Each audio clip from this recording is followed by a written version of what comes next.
All right, here we go. Hi, everybody. Welcome to the OnStage Blog Theater podcast. And today we are talking all about the Tonys. It's very exciting. We're going to give you all our thoughts on all the winners and the performances and everything. And I am theater critic Rachel Wagner, but I'm not here alone. My good friend Jacqueline Collier is here. Hi, everybody. Rachel put together an awesome group of guests today that we're so Yes. excited to get to chat all things the Tony Awards. Yes. And when we reacted to the nominations, we got a lot of people saying, like, we need some experts. So we have delivered today on your experts. We have critic and host of One Man's Opinion. We have Tim Leininger here. Hello. Yes. And we have Marc Bonanni is here. Hey, everyone. Thank you so much for having me. Yes. Thank you both so much for coming on. And we'll dive into, like I said, to all parts of the show. But before we do that, I guess if you both want to kind of introduce yourself and just say, how do you feel this overall season has been? Has it been a good one we know that it was very successful from Cynthia told us that, but Tim, what do you think overall the quality of the season?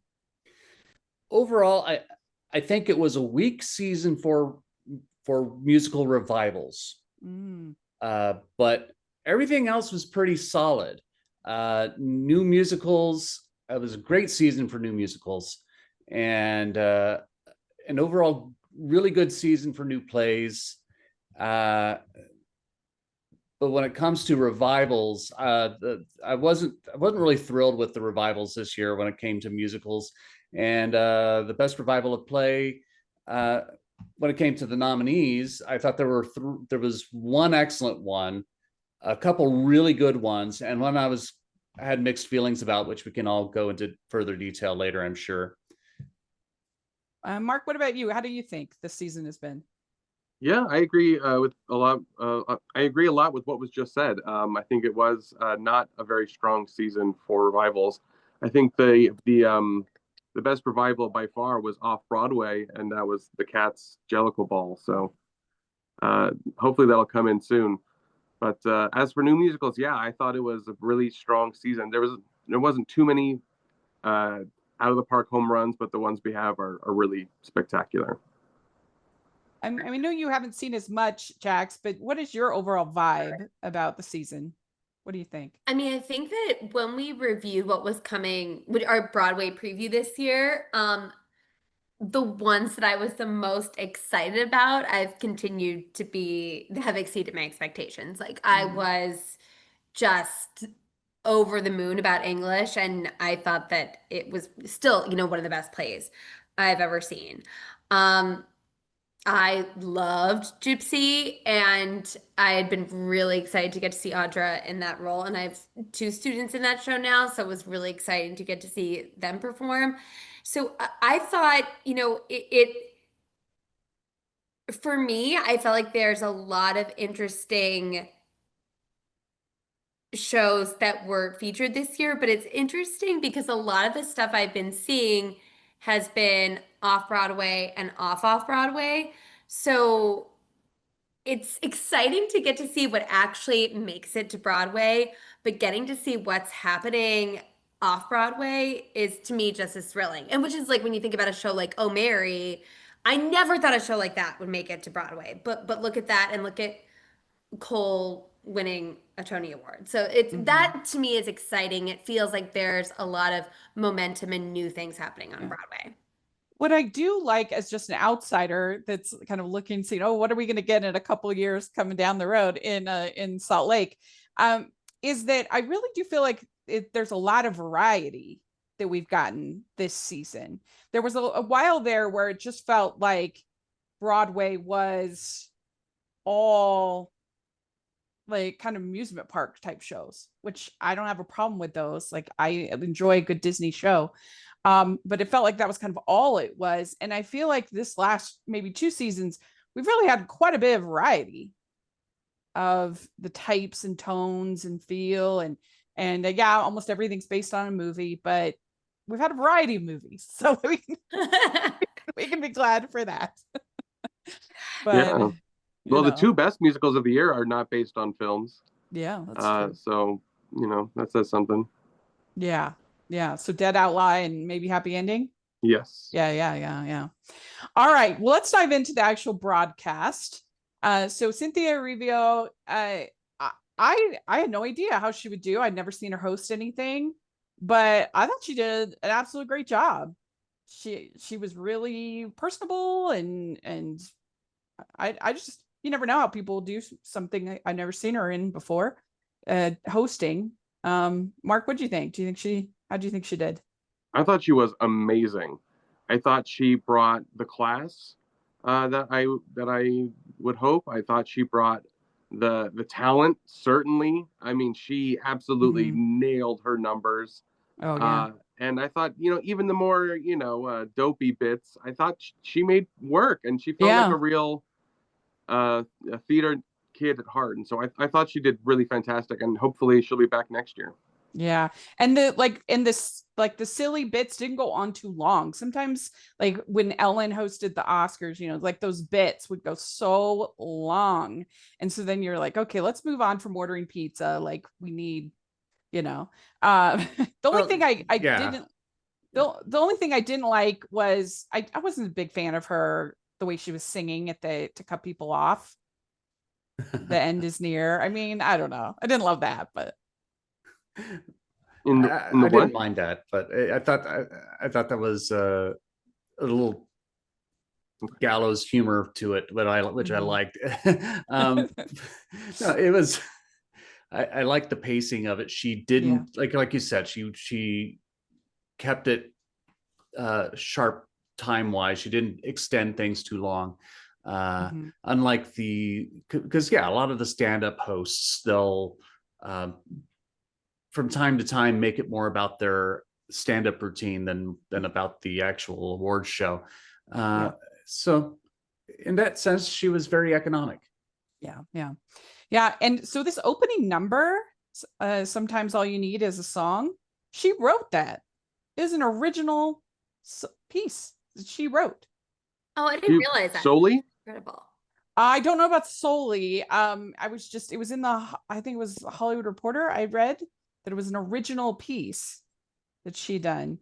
Of course, I don't have that article in front of me right now, but yeah, that's just what I read. That's incredible, because like I do think, and this is also going off what Mark and Tim were saying, rather than it being like how sometimes some comedians, it's all about them, or like that, Mark, you hit it with that theater kid energy. I felt like she was the most popular girl in the theater club, and she was showing me around like I was a new student, and it's like we had inside jokes already, like, oh, you know how Jonathan Groff, he spits on people when he sings. Yeah, and that was fun. it was like she was showing us around, and she was still so charismatic and fabulous and performative, but it wasn't for the sake of, her getting praise. It was her welcoming us in. And like, my gosh, I was so enchanted by her. Yeah.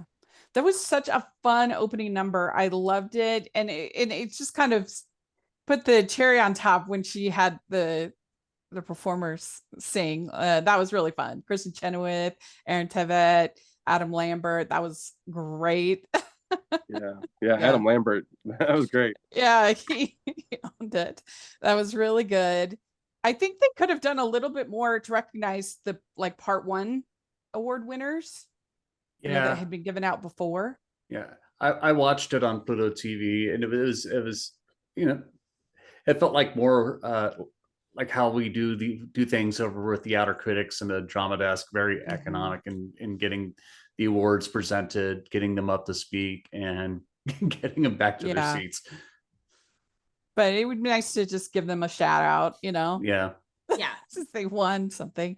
But it's also insane that Best Book and Best Score and Best Choreography are in the pre-show. I mean, it can be argued that nothing should be in a pre-show, but those are pivotal. I mean, those. Yeah. I think if they put them further along in the telecast, it might get a bit more attention paid and be taken a little more seriously in the art form if they were treated better.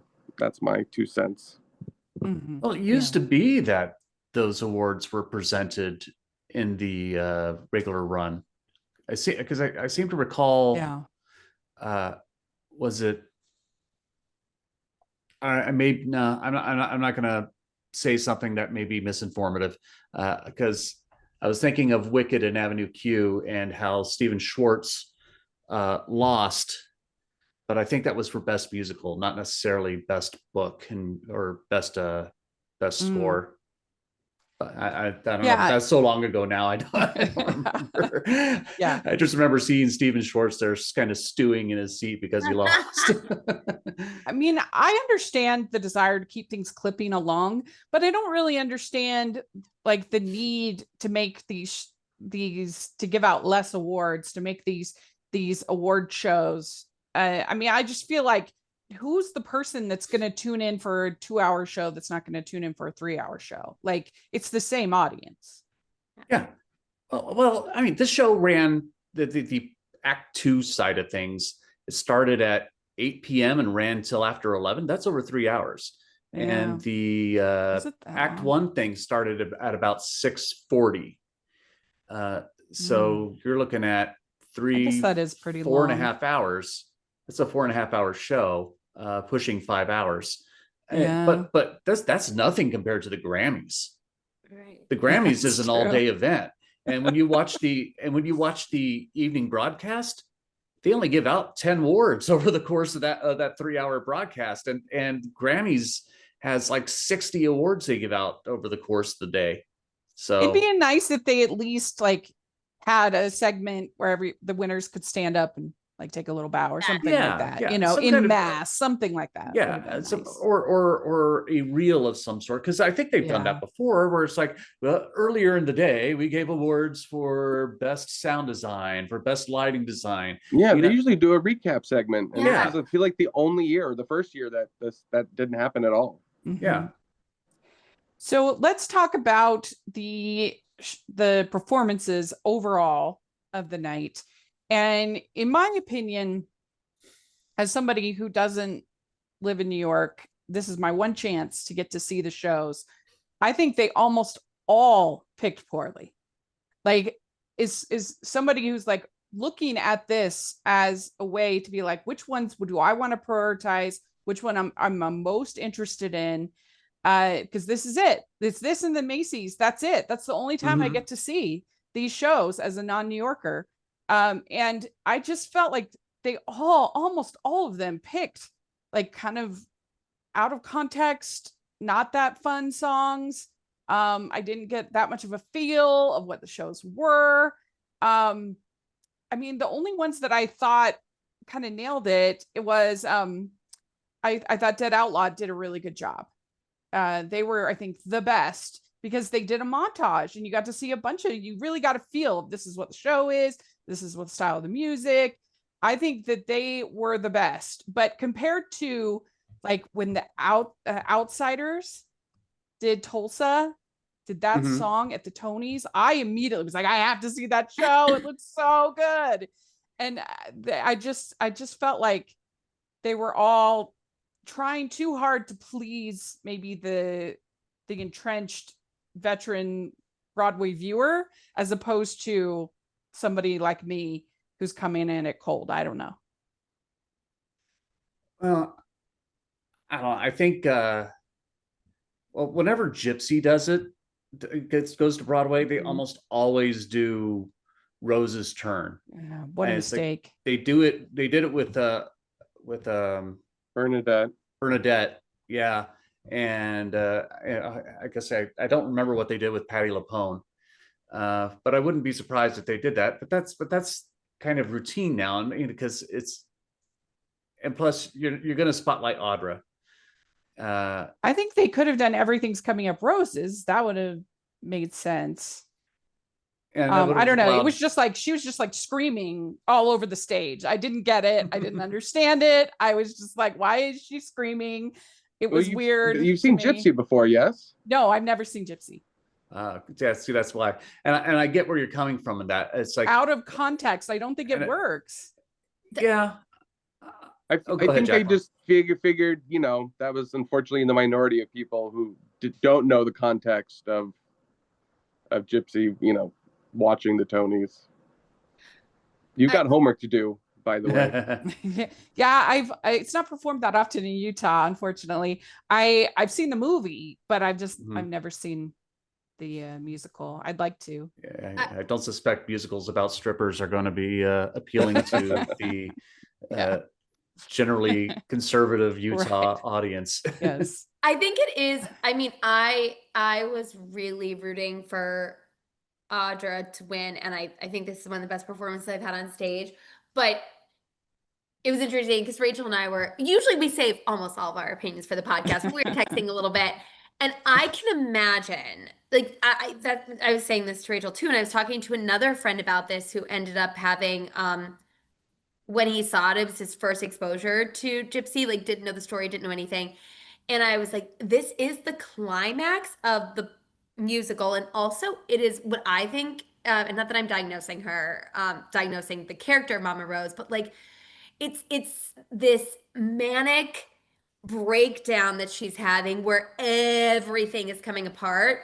So like I loved that Audra went there because it's like she wasn't like we're used to Audra sounding so like the sound is so beautiful and controlled, and yes, it still was beautiful and controlled. I know that as like an actor that she's in control, but it seemed so unhinged that I was like, this is delicious. But I can imagine if you really don't know anything about it being like, okay, whoa, what's going on?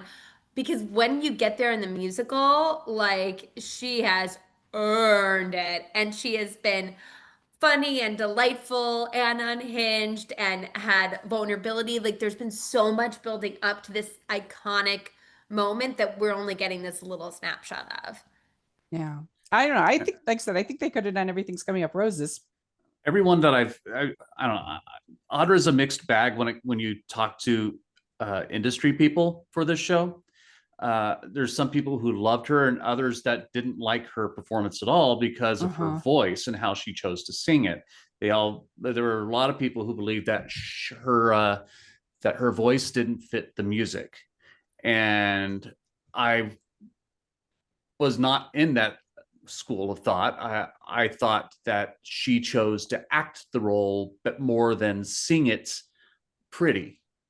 And that for me worked. As you can see in her performance at the Tony Awards, there are points where she is not singing anymore and she's yelling at the universe, which is what her character does. But a lot of the people in the industry who vote on these things, they can go back as far back as Ethel Merman and remember every Broadway performance over the decades, and they're like, her voice just didn't fit it, and so they didn't vote for her. I'm like, no, I had no problems with it. She chose not to be pretty with it, and I think that was the right choice. I thought it was a bold choice. So was that your favorite of the three revivals? Gypsy. So there's Pirates, Gypsy, Sunset. I mean, the four revivals that were nominated, you had Floyd Collins, Gypsy, Pirates, Sunset Boulevard. Floyd Collins, the first act, I almost fell asleep. It was that boring. The second act got really good, but I got bored in the first act. Pirates was fun and an original concept for a musical that's over 130 years old. I thought that I liked it conceptually. And I think they sold their show actually pretty well as well, because I think Pirates of Penzance is super boring. Except that the songs that the most of the songs that they sang were from HMS Pinafore, not Pirates of Penzance. Yeah. No, they're not even in this. I didn't know if that was just some. No. That's a part of what Rupert Holmes did with the score for this, was that he incorporated a few songs from other Gilbert and Sullivan musicals into this production and changed up some of the lyrics in order to fit the narrative. I was surprised that they didn't do Modern Major General. I mean, he made the joke about it. Right. But that's right. The And- iconic song from Pirates. Yeah, one of them, one of the many iconic songs. But yeah, it was. I thought it was cleverly done. Not all the orchestrations worked, but they were fascinating. The arrangements to make it sound a bit more jazzy, which gave new breath to Gilbert and Sullivan, but it didn't necessarily work in every instance. And if you've seen my review of Sunset Boulevard, you know I loathe that show. I do not like it one bit. Just this particular version or the show in general? This version. I mean, Sunset Boulevard is my favorite Andrew Lloyd Webber musical. This version I thought was a soulless pile of garbage. Aside from Nicole Scherzinger's performance, which was very animated and dramatic, or at least, but I think looking back at it, even her performance was perceived as good because of everything else looking so bad. That's interesting. I thought it was an awful show. Did not deserve the nominations that it got. What did you think of the whole filming thing? Hated going outside. Hated it. Awful. It was a horrible. I mean, did you hear they're doing that for Evita in London? They're going to have her go out and perform "Don't Cry for Me, Argentina" on the balcony and have it videoed in. It's a gimmick. So much, I mean, and yes, so much of Broadway are gimmicks. Yeah, and you have to, and you choose which gimmicks you think work best and which ones don't. It's like the camera thing. I am very picky about because Picture of Dorian Gray does it too, and the first 5-10 minutes I'm watching the Picture of Dorian Gray, and I'm like, okay, what's with the cameras?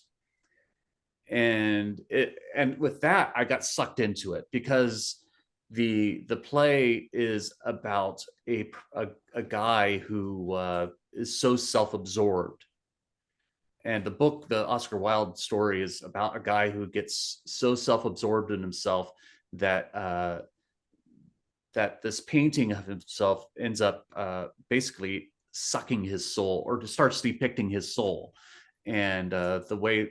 And I liked the use of the camera as a representation of the art. Sunset Boulevard didn't succeed in that, and it just felt just felt gimmicky. The gimmick didn't work to the story for me. What about you, Mark? Have you gotten to see any of these revivals? What did you think? I saw all of the revivals except I did not get to see. I haven't seen Pirates yet, unfortunately. But to answer your question of why they didn't perform Major General, because they need to have Ramin and Jinx Monsoon on the broadcast. That's why. Okay. Got to show off your stars. Right. I thought she said it could have had at least a medley of it, but yeah, like a little. True. They did make a joke about it, but that's about it. I love the musical Gypsy just as a musical. So it's, to me, it's one of those shows that, it's hard to mess up too much. So, but this production didn't exactly bowl me over. I mean, there were moments for sure, but as a whole, the Sunset Boulevard revival did not work for me as well. I really appreciate big swings. To me, it was a big miss, but I still appreciate the vision. I love the screens in the theater, the big screens. I mean, it's about a film star, and the close-ups. The going out into the street, that gets a bit gimmicky for me. It's like when we had everyone was doing the actors is musician things in like the early 2000s. Yeah. They'll get over the screens eventually. Hopefully. It's interesting because I haven't seen Sunset Boulevard yet, but it's been interesting how many people that I've talked to about it, that it's so polarizing. I love Jamie Lloyd's A Doll's House, and then I got to see The Seagull on the West End, and I thought they were brilliant. I also thought the gimmick, when you're talking, Tim, about when a gimmick works. Also, I just could not stop thinking of Get Yourself a Gimmick. And yeah, you gotta get it. But you're saying that, yes.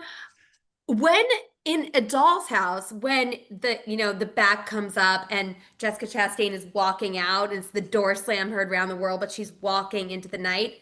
That for me as a gimmick works because it's so tied to the story and what audiences felt when they watched Ibsen, like when they were first watching it. And like the door slam her around the world was like, oh my gosh, wow, she's really leaving. And her going out into Times Square like had that same effect, I think, for a modern audience. But yeah, it's interesting with Jamie Lloyd how sometimes like he's got this style and he takes big swings, but it doesn't always land. But I thought Nicole Scherzinger's performance was so much more than I thought it would be. I was really blown away. And uh, I can be a little bit of a petty person who sometimes can't separate the artist from the art. And I've heard some things about Nicole that I don't love. So I was not wanting to like her performance, but I was like my jaw was kind of on the floor. I was like, and also even just I thought she was too young and too hot for the Yeah. role in a way. But then I just saw that, like I was like, oh, she's not okay. Like the character Norma Desmond, and I'm a little surprised they picked that song instead of With One Look. I think that would have maybe been a little bit better for this environment. But I was not feeling it at first. I was like, it's fine. It feels sort of karaoke. And then that the ending really, I was like, oh, okay, I'm paying attention. Like that was a very impressive final note. Mhm. Well, it turned into what do you call it? For me, Forbidden Broadway did the parody of Les Mis, and they had a song called One Long Note. It became a little one long note for me. I can see that. But we were talking about age. Nicole Scherzinger is 46 now. Gloria Swanson, who played Norma Desmond in the film, was 51 at the time. So she's not that far off age-wise for the role.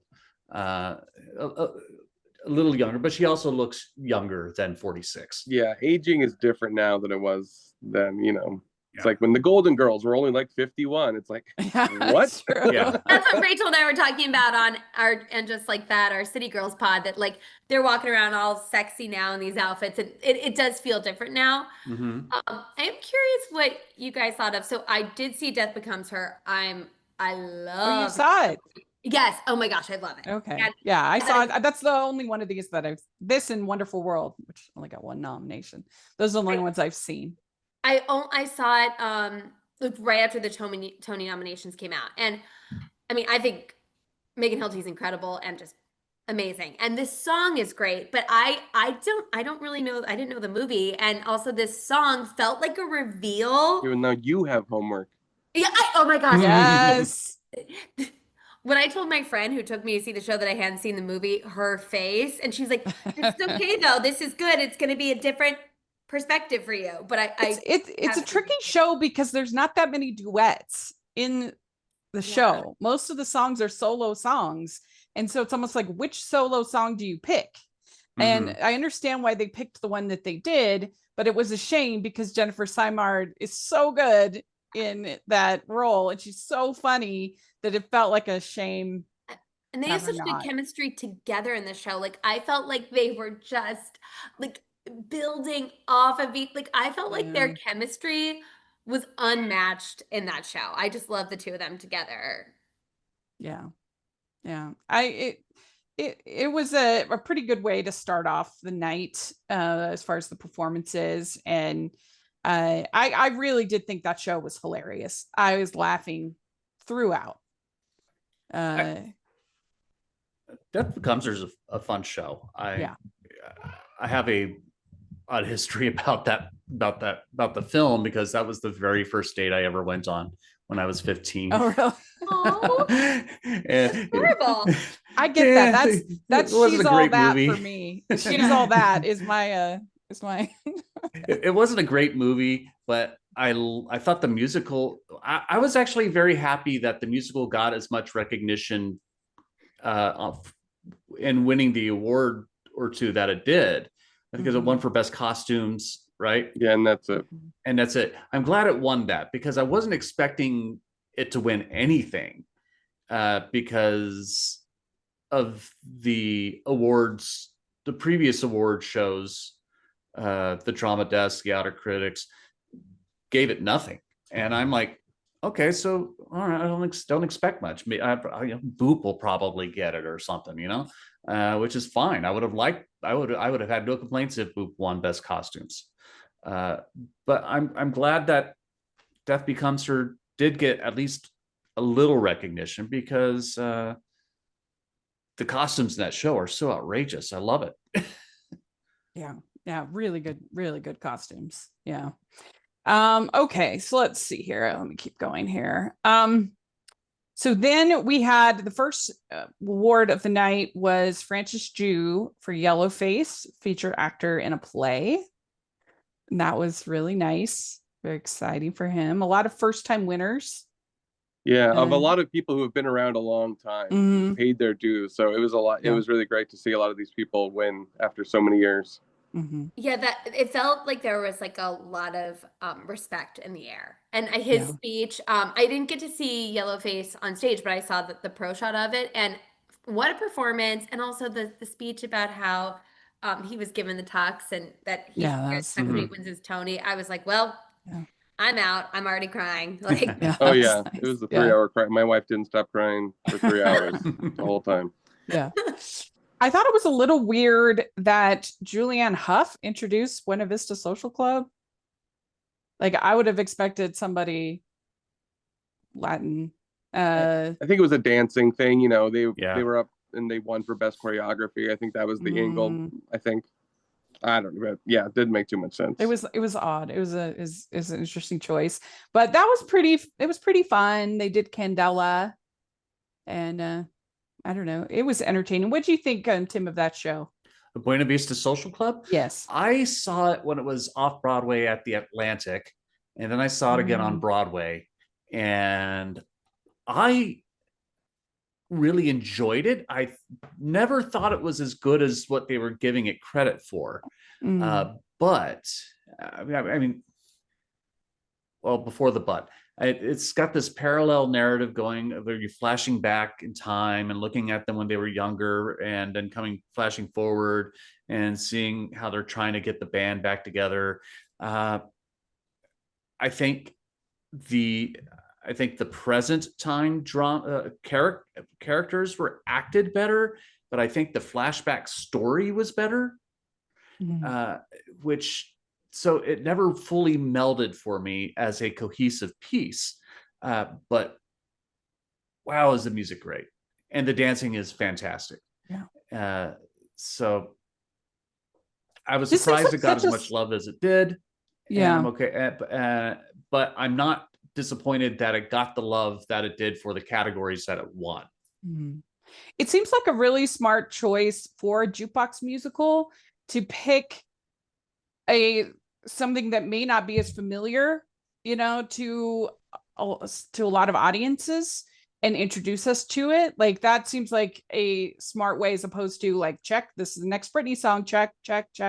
Kind of a thing. Well, the thing about that is, you open this show in New York and you have a huge Latinx community, and they will eat this show up. Sure. And when it starts touring and hits Florida and California, it's going to have a lot of success in those areas. And for sure, because it kind of does both in a way. Like, and so I think it makes a lot of sense. Yeah, and you're right, because what I like about it is that it's all about one album. That one band, about a band, and plus you've got a built-in story. You don't have to force conflict into a story because it's there, and you don't have to shoehorn the songs into it because the songs are there. So in that regard, like it and how it works that way. I did have I took a friend of mine with me who she's Puerto Rican, and all the songs are in Spanish. So I turned to her, it's like, are they picking? And I don't speak a lick of Spanish. And I turned to her, I said, do any of these songs actually fit the narrative in any way, or are they just songs for the sake of them being songs because they were in the album and they're singing them at this moment? She goes, yeah, no, the lyrics don't really pertain to anything plot wise. I'm like, okay, so Yeah. But it's still an entertaining show. Yeah. What do you think? Do you get to see it, Mark? This one? No, it's one of three musicals I just haven't gotten to experience yet, unfortunately. But it's number one on my list. So then we have actor in a featured role in a musical, and that was Jack Malone, Operation Mincemeat. So that was fun. He had a great speech. And he's a sweet guy. I got to meet him at the Outer Critics Awards. He's really, really, really nice person. Yeah. Everybody seemed really happy for him, which is always nice. He's really great in the show, and his song is one of the highlights of the entire season. Yeah. There is some discussion on, is it him or is it the song? And a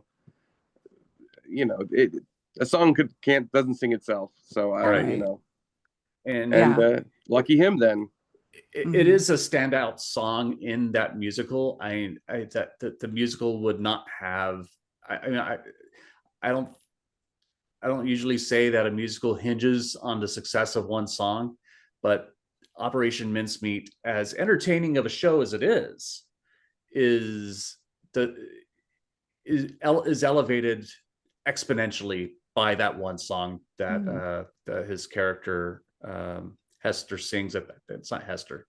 Hester, sings in that moment in the show. It is a really moving song, and really it gives the show heart that it desperately needs. So then this is when we get the everybody loves the balcony scene except Abraham Lincoln. That was funny. That was a good line. And the man who makes everyone wet. Now I've got something to say about that too. I got to meet Jonathan Groff at the drama desk. I've got a selfie with him that you can see on my Instagram page. I have a friend who worked with him at Little Shop when he was playing Seymour there, and she told me that at the time he was very, very self-conscious about his expectoration.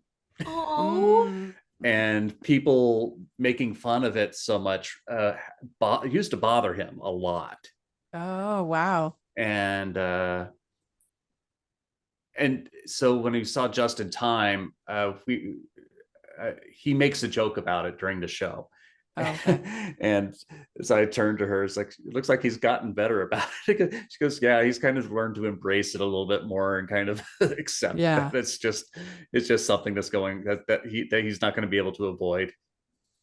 So then when he does Mac the Knife, it was very impressive. And I when I first heard that they were doing a Bobby Darin jukebox musical, I was just like, I could not have less interest in that. But you watch that and you're like, oh, okay, I'm gonna go. Oh, he's fantastic. Yeah. And the band is phenomenal. The big band that's playing behind him is phenomenal.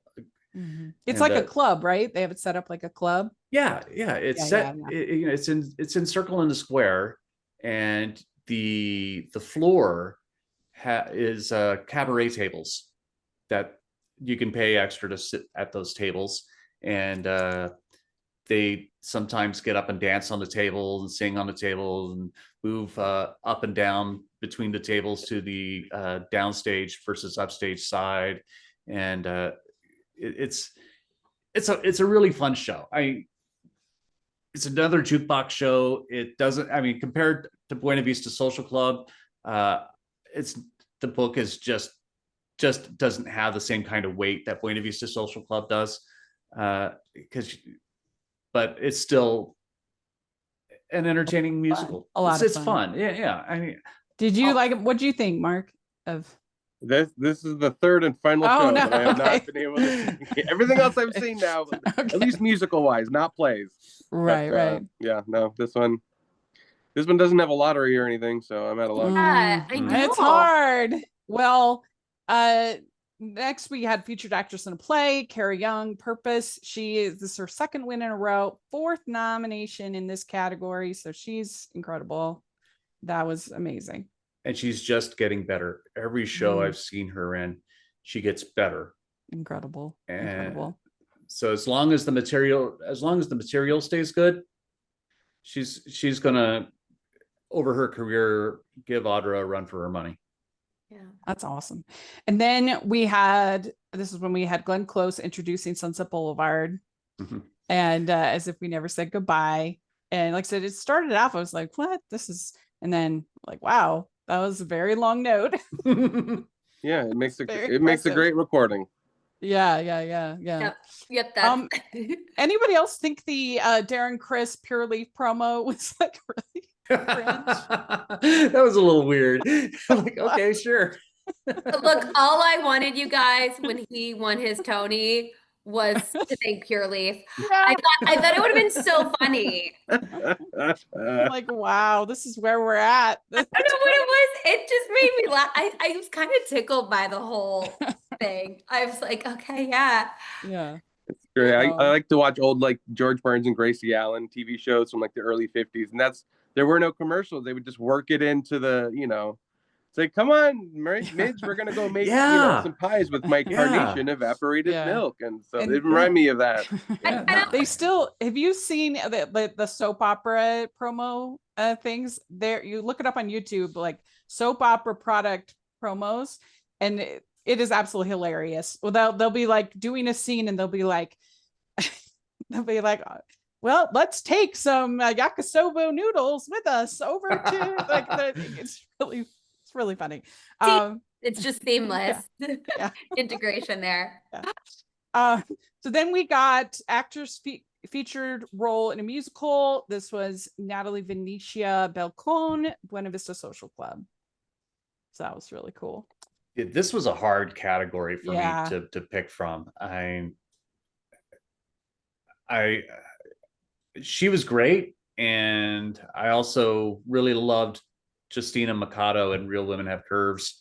I would have liked to have seen a little love going that way to that show. Agreed. I thought she was going to take it.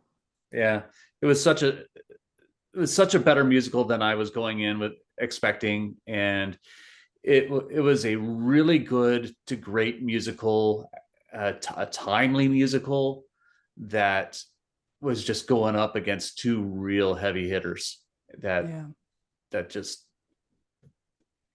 it was just any other season. It's like this year's Waitress. Yeah.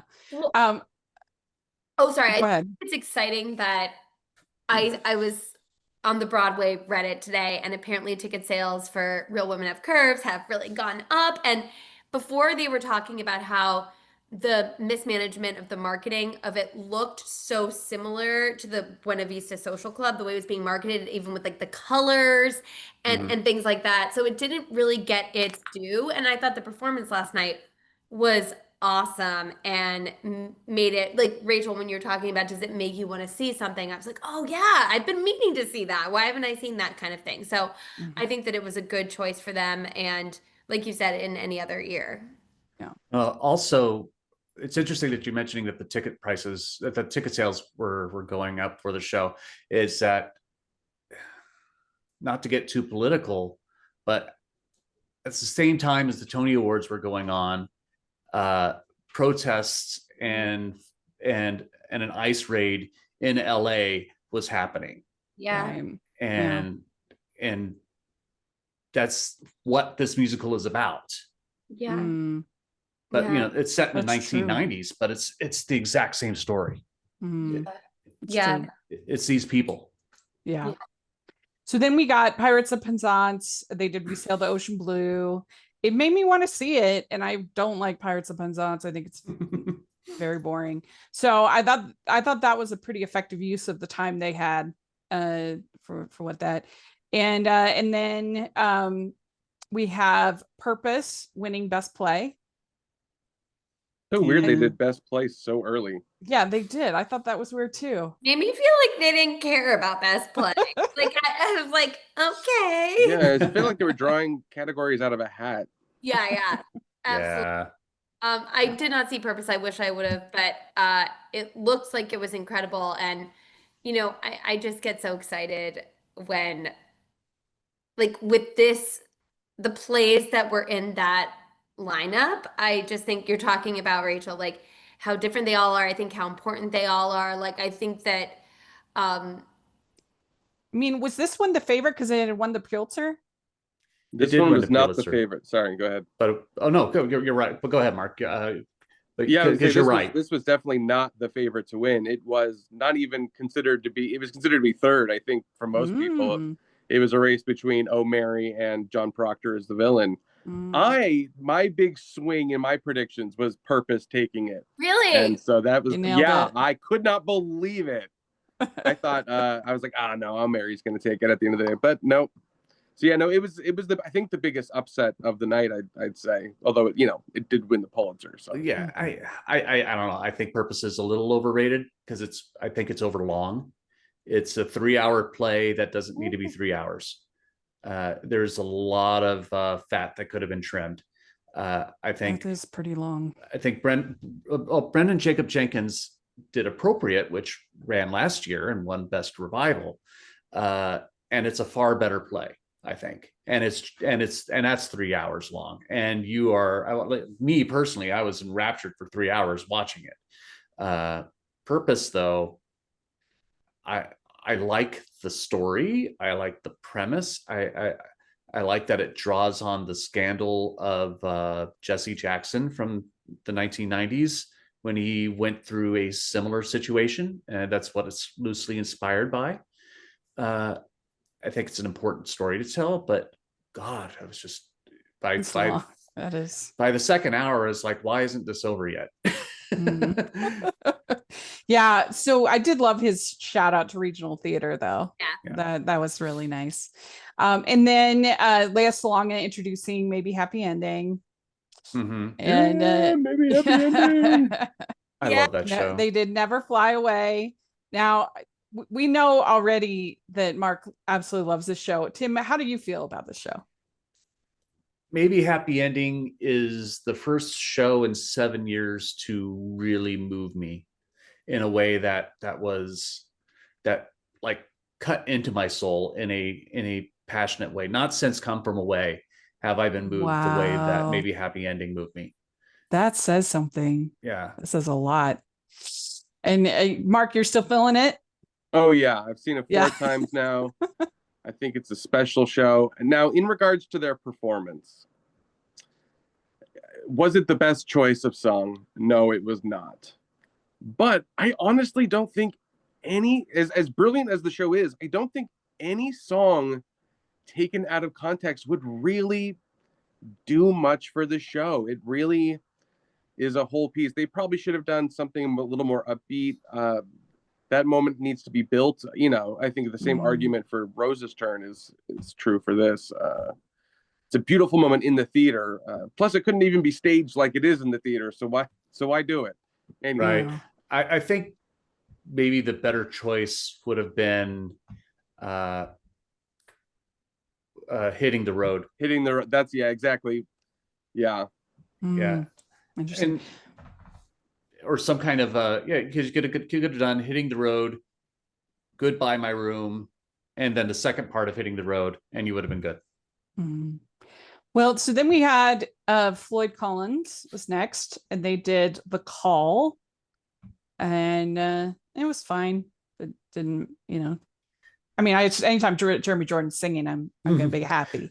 Well, and Mark, I like that, but Mark made a point in regards to Maybe Happy Ending about how the you don't have the set there, and Floyd Collins is a very minimalist set, but what set is there is necessary for that song. Yeah, because he's descending into the cave, and you've got these this kind of echoing thing that's going on at the Vivian Beaumont, and it just doesn't read the same way. So this one we got revival of a play. Then that was Eureka Day, and I liked the way they staged this revival of a play, and they had the actors introducing the little, saying why it was meaningful to them.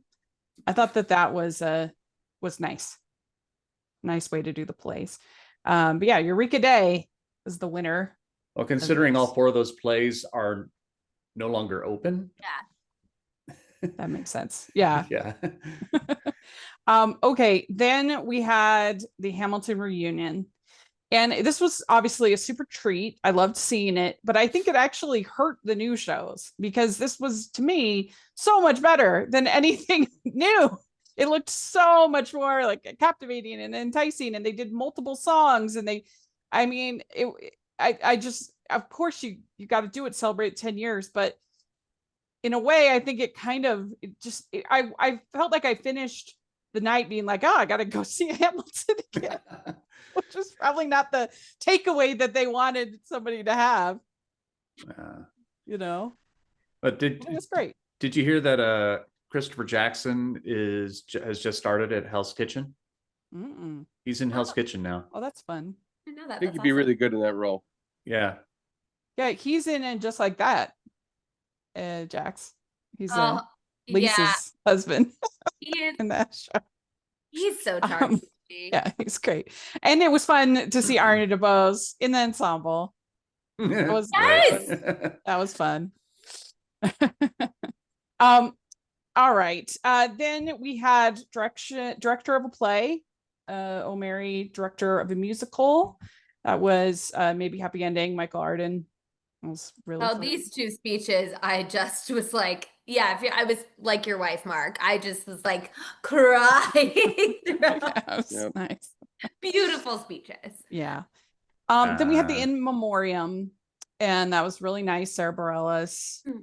I know you've said it before, Mark, but I agree with you that it is a little awkward when certain people get more claps than other people. Stop with the applause, people. Like, it's just a little rude. Wait till the end, but I mean, I get it, Gavin. Okay. But yeah, it's a little rude when. Even so, to your point, Rachel, you're exactly right. But like, they smartly had Gavin at the end, so that you can clap at the end. Like, Mark, it's always like upsets me so much and even the clapping for it, there's something about it that seems a little. It's so weird. The popularity contest. Yeah.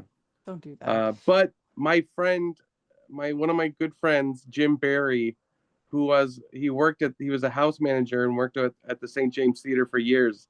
And every time he'd see me, he'd call me Merch. Hey, Merch. And I loved him dearly. And he passed away, and he was included in the In Memoriam section. And I was not expecting to see his name, and that really put me. I was so thrilled to see him recognized. So that was really special. That's cool. That's nice. Really cool. People who are in all different facets of the roles that they perform are pillars of the Broadway community. Like, it's just so moving, and the fact that you didn't know, that would have really taken me. Yeah, you expect to see James Earl Jones and stuff, right. But a member of the house staff of but he's been there for 30 some years. I mean, anyway, it was nice. That's good. That's great. Then we had the best actor in a play, and that was Cola Scola, O'Mary. So that was fun. He was great. Oh my gosh. The whole outfit, the Bernadette Peters homage outfit with the hair, that's what it was. It's Bernadette Peters' 1999 Tony's outfit. But they look like Bernadette. Like, it really was very spot on. Yeah. Like, also when they gave a shout out to their Tinder match and to Amy Sedaris, and also, like, Cole had so much heart in this speech too, but it was humor and heart in equal measure, and I was just like, I just cannot wait to see. God, when they said, Mom, I'll call you when I have time. I mean, roaring. Yeah. Also, this did not happen during the broadcast, but just I think it's another thing of how wonderful Cole Escola is and how they're just an icon. someone on the red carpet, I think before they won the Tony, had said, like, what do you think about this controversy with like basically with everything that went on with Patti LuPone, but didn't use those words, but you know, we all know what they're talking about. And Mhm. Cole's like, I don't read, or said something like that. He's like, what do you think about what you're reading? And then they looked down the barrel of the camera and they said, I think we should let the states decide. And I just lost it. And I was like, that's going to be my new thing now when I don't want to get involved in drama. I think we should Just let let the the states states decide. decide. Yeah. So then we had the Dead Outlaw. I said in my notes, making the best use of the Tony platform so far. I think definitely came up the best. And this was Yeah. actually not really a montage, as you said. This is pretty much just the opening of the show. Yeah. Oh, Trimmed really? down a little bit, but that's really Yeah. how it plays out. Okay. But they use the space brilliantly, and Yep. I think it looked weird enough and cool enough to intrigue the right people. And Yeah. I love that show. I've seen it 3 times now, and I'm sad that they ended up walking away with 0. It just sort of, that's the way the cookie crumbled this year. Yeah. Yeah, any other year. Yeah. Yeah, it's brilliant. I just think maybe Happy Ending has its universality, I think, makes it, just puts it into another plane. Yeah, absolutely. I saw Dead Outlaw at the Minetta Theater when it was off Broadway. I bet he's even better there. Oh, it was. I loved the show. I walked away. It's like I got on the phone and was telling people, you got to come see this. This is such a good show. It's so weird. And I haven't heard anybody say anything but raves. I've just only heard raves. So the thing is, it's just my one big pick with it, and it's that big old box in the middle of the stage that the band's in. It drove me nuts. It's like it takes up way too much of the stage, and it minimizes the actors' movements. At least it was off Broadway. I'm seeing it on Broadway next month. So, but it was just, the band should have been upright or up left, and the actor's name who was nominated for Best Featured Actor. Oh, Julia Brown. Yeah, he could have been on his own with a guitar and being kind of a balladeer, a la Assassins, moving around and performing and have that way versus having the confines of a band platform. That was my one critique about the show. Otherwise, I thought it was really clever and a smart piece. Next, we got the Gypsy performance. We already talked quite a bit about that. I just wrote in my notes, that was really shouty. I didn't like that at all. And that is why a lot of people did not vote for Audra. Yeah, I guess so. That was their reaction. I was shocked because I was expecting to love it and I just didn't. So, but maybe now if I went to see it, I'd be sort of prepared for that choice. I guess you make a choice, so that's good. But I don't know. I was just like, wow, that was weird. I would be curious what you would think if you did see it in the show, because I remember thinking it didn't feel jarring to me at all. Like it felt exactly right. And I got like a rush take. So like I had a very close seat. I was like the first row, because people don't actually want the first row. I do. But so I was right there. So it's not like I was in the back, and it was, so I'd be very curious with that build up, what you would think of it. Well, it's also not it's also not meant to be seen in HD close up on a big screen. I mean, it's a very theatrical performance. So, that plays into it as well. Which is why Gypsy is like kind of the perfect book, because every song is like coming out of, like, it is so performative, which is so fun about the conceit of Gypsy. Mm-hmm. So then we had Sunset Boulevard winning Best Revival. And since I haven't seen it, I was fine with it winning. I did think it was a little bit like, do we really need to give Andrew Lloyd Webber the microphone for that long of time? Like, it's his baby. I mean, as financially at least. That's why Katz hasn't come in. He didn't want it interfering with Sunset Boulevard. Oh, really? Really? Yeah, I didn't think of that, but yeah. I was just kind of like, maybe let the other people that were unique to this production, like maybe let them talk, but oh well. And then we had the give Oprah a car. That was funny. That was cute. I liked that. Yeah, that was a good bit. Yeah, it was good. And this one we got the Operation Mincemeat Born to Lead. This number did absolutely nothing for me. It like I was just like, is that supposed to be funny? Like, I don't know. I just didn't get it. I was like, what? Yeah, it's you have to have it in the context of the whole show. The show is really funny. I'm sure it is. But I think the telephone number would have been a better piece to do. Yeah. I also think with just a little bit of setup, they could have done Dear Bill. Yeah. They could have, You make a good point, because this is one thing that they didn't do this year was set up the numbers. You had no context going into the performances.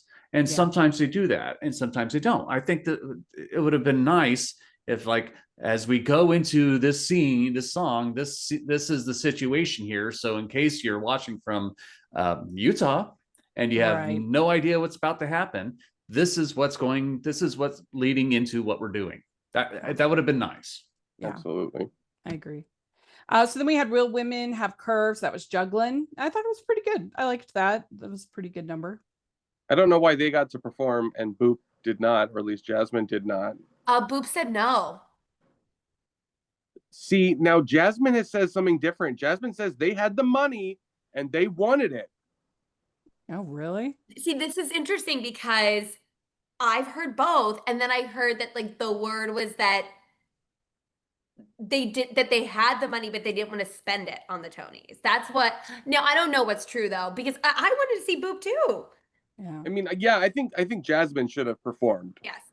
At least I thought, let her do her big solo that gets standing ovations. Completely agree. But Definitely. I'm glad Real Women at least got to perform. I think that show is, while not the best musical, I think it's incredibly winning, has great things to say, and it's very theatrical. Like that number it's like a Broadway musical, but like with a new Latin flair. Exactly what you want from a show. So then we got actor in a musical. This was, I think, the biggest toss-up of the night. Well, this and actress. So we had Darren Criss for Maybe Happy Ending, and his first time. So that was exciting for him. He's been nominated 4 times. Is that right? Did I hear that right? No, I think this is his first nomination. Maybe I misheard first and fourth. Yeah.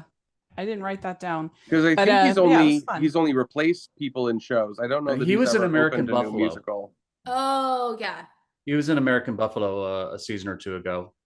And because I remember seeing that, I don't remember if he was nominated for that or not. So we just got to get him an Oscar, and he's on his way. Yeah, to the EGOT. And then Nicole Scherzinger, Best Actress. So I think it should have been Jasmine. I agree. For my money, I would have given it to Jasmine. It was, yeah. I'm 100% with you, Mark.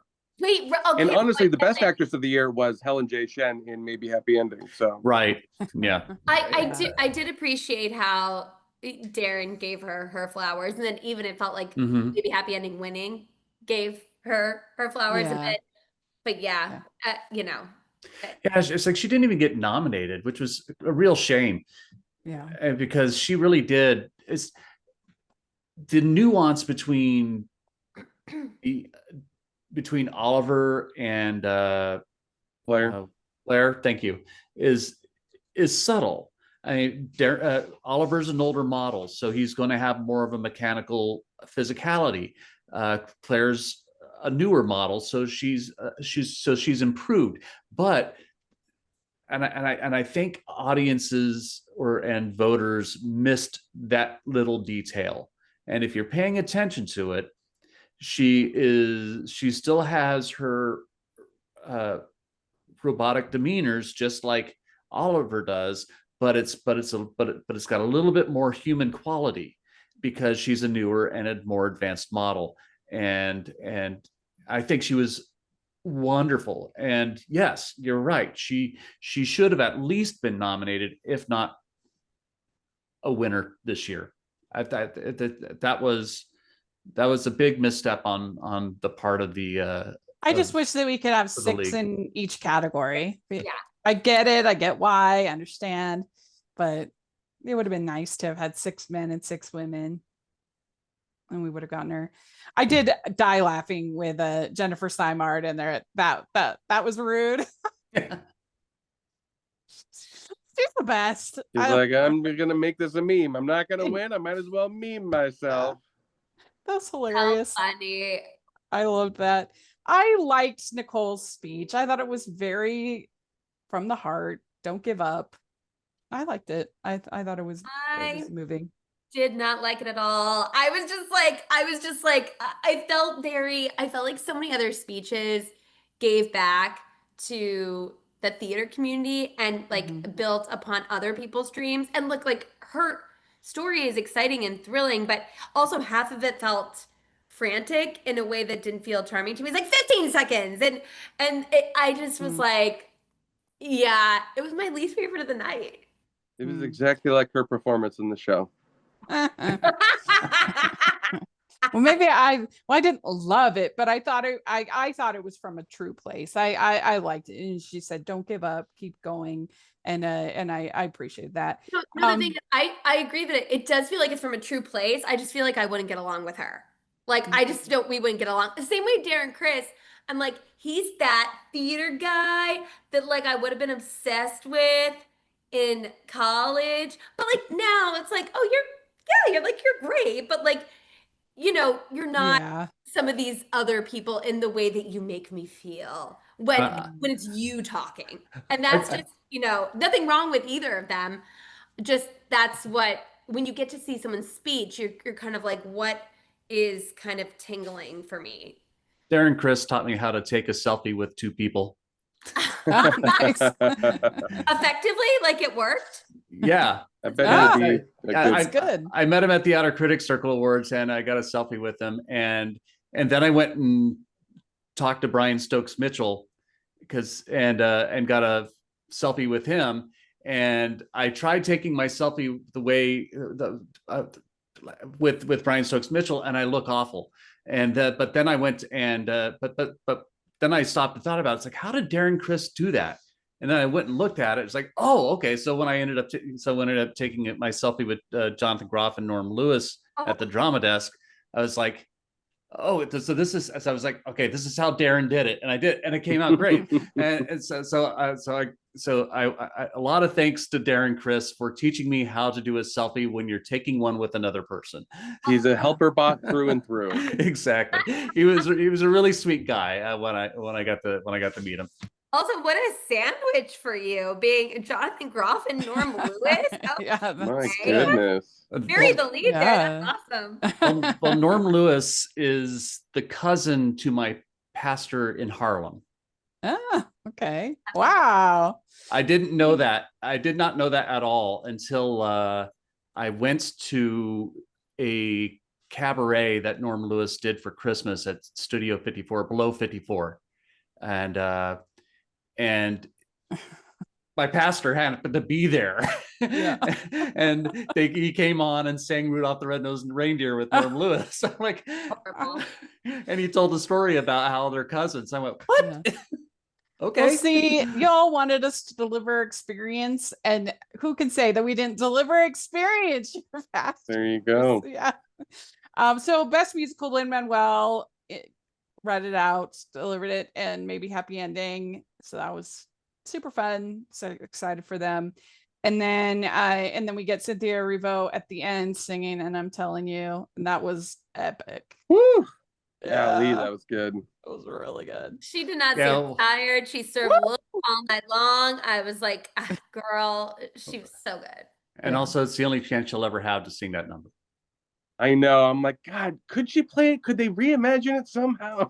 No. The book dictates that the actress playing that role is not looking like Give it to Jamie Lloyd. He'll figure out some way to do it. Oh God.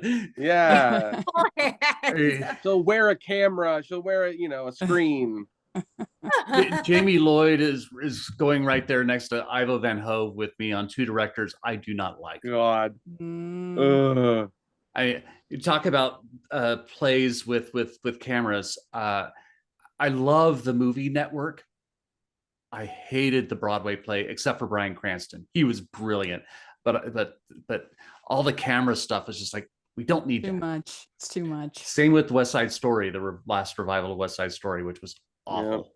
Mm. Though, if we're going to go back to this art piece, this gimmick piece, it did work in 1984, the play 1984. Oh, that makes sense. Brilliant use of camera. And like I said, picture Dorian Gray. Brilliant use. Mm-hmm. Well, that's it. That's the Tonys. Let us know what you think of the different performances, what you think of the winners. We'd love to hear it in the comments section, or you can follow us all over social media, OnStage Blog. And Marc, where can people follow you?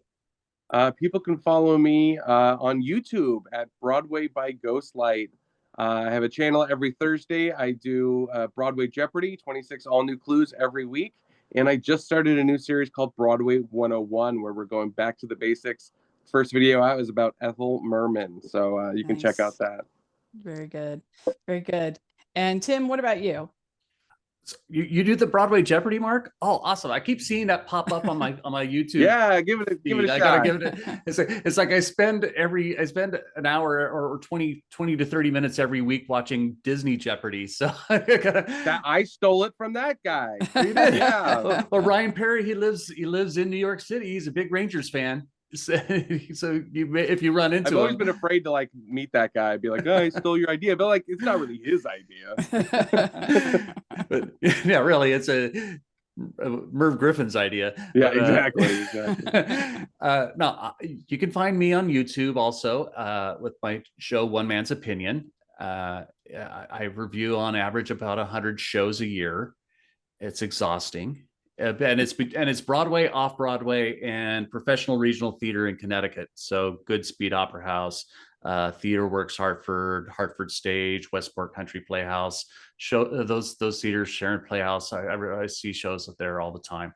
I also have a podcast called Yesterday's Matinee, which is on Apple Podcasts and Spotify. It's a classic cinema podcast, which runs a new episode about every 2 weeks, in which we discuss the continued cultural, artistic, and social significance of classic cinema. Great. And Jax, what about you?